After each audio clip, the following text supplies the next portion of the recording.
না, আপনি মালয়েশিয়ার সাথে দেখেন, বাহরাইনের সাথে তো অনেক দিন বন্ধ। আপনারা দেখেন এগুলো তো অনেকগুলো হয়েছে। কথা হচ্ছে যে আপনি যে কোনো দেশের ডেমোক্রেটিক গভর্নমেন্ট থাকলে মানুষ বিদেশে সেই আপনাকে সম্মান করে, বিকজ আপনি পিপলসের ম্যান্ডেটটা আপনার আছে। তো সেখানে তো তাদের পিপলসের কোনো ম্যান্ডেট ছিল না। হ্যাঁ, আর যে ধরনের স্টোরি বাইরে যেত তাদের সম্পর্কে, তাহলে ফলে ইন্টারন্যাশনালি তাদেরকে তো কেউ ইয়ে করে নাই।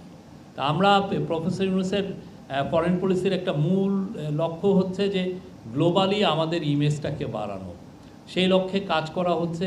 চারটা সফর উনি করেছেন। উনি ইউএন জেনারেল অ্যাসেম্বলিতে গিয়েছেন, উনি ড্যাভোসে গিয়েছেন, ওয়ার্ল্ড ইকোনমিক ফোরামে মিটিংয়ে, অ্যানুয়াল মিটিংয়ে গিয়েছেন, উনি বাকিতে COP29 গিয়েছেন, এবং উনি D8-এর মিশরে যেই সামিটটা হলো কায়রোতেও সেখানে গিয়েছেন।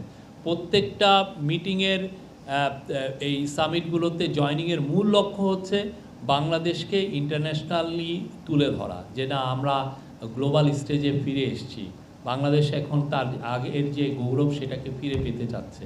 এবং সেই অনুযায়ী দেখেন ওনাকে সব যেখানে গিয়েছেন উনি কিন্তু সব জায়গায় অসম্ভব সম্মান পেয়েছেন, এবং সবাই এসে নিজের থেকে এসে সবাই বলেছেন যে আমরা বাংলাদেশের সাথে আছি, বাংলাদেশের এই ডেমোক্রেসিক ট্রানজিশনকে তারা সমর্থন দিয়েছেন, বাংলাদেশের রিফর্মকে সমর্থন দিয়েছেন, এবং সবাই বলেছেন যে count us for any help, any assistant, any support. Fragmented ওয়েতে তো সেই রকম চিন্তাভাবনা নাই। বাট আপনার যদি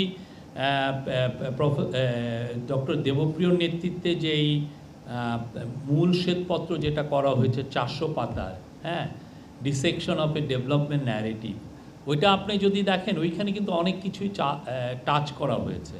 পুরো বাংলাদেশের প্রশাসন যন্ত্রে, বাংলাদেশের ডেভেলপমেন্ট স্পেন্ডিংয়ে, বাংলাদেশের প্রজেক্ট যেভাবে নেওয়া হয়, পুরো বিষয়গুলোতে সবগুলো নিয়েই ওনারা টাচ করেছেন। দেখেছেন যে কোথায় কোথায় দুর্নীতি হয়েছে, এবং দুর্নীতি হলে এই টাকাটা আসলে কোথায় গিয়েছে সেই জায়গাটা খুব ভালোভাবে স্পষ্টভাবে তারা জানিয়েছেন। তারা বলেছেন যে অন অ্যান এভারেজ প্রতি বছর $16 বিলিয়ন বাইরে চলে গেছে, ইন টোটাল $234 বিলিয়ন গিয়েছে। আমি সবাইকে বলবো, যারা আমরা সাংবাদিক আছি সবাইকে বলবো, এইটা কিন্তু অনলাইনে পাওয়া যাচ্ছে, এই 400 পাতার বইটা আপনারা পারলে পড়বেন। খুবই একটা মূল্যবান ডকুমেন্ট। এটা দেখলে আপনার একটা জিনিস ভালো, যে এটা গভর্নমেন্টের স্পেন্ডিংটা কিভাবে করে এবং কিভাবে চুরিটা কিভাবে হয়, হ্যাঁ, সেটার উপর আপনার খুব ভালো একটা ধারণা হবে। এটা খুবই ব্রিলিয়ান্ট একটা কাজ। ডক্টর দেবপ্রিয়কে সবার স্যালুট করা উচিত, উনি যে এই 3 মাসে যে এই সুন্দর একটা কাজ করেছেন।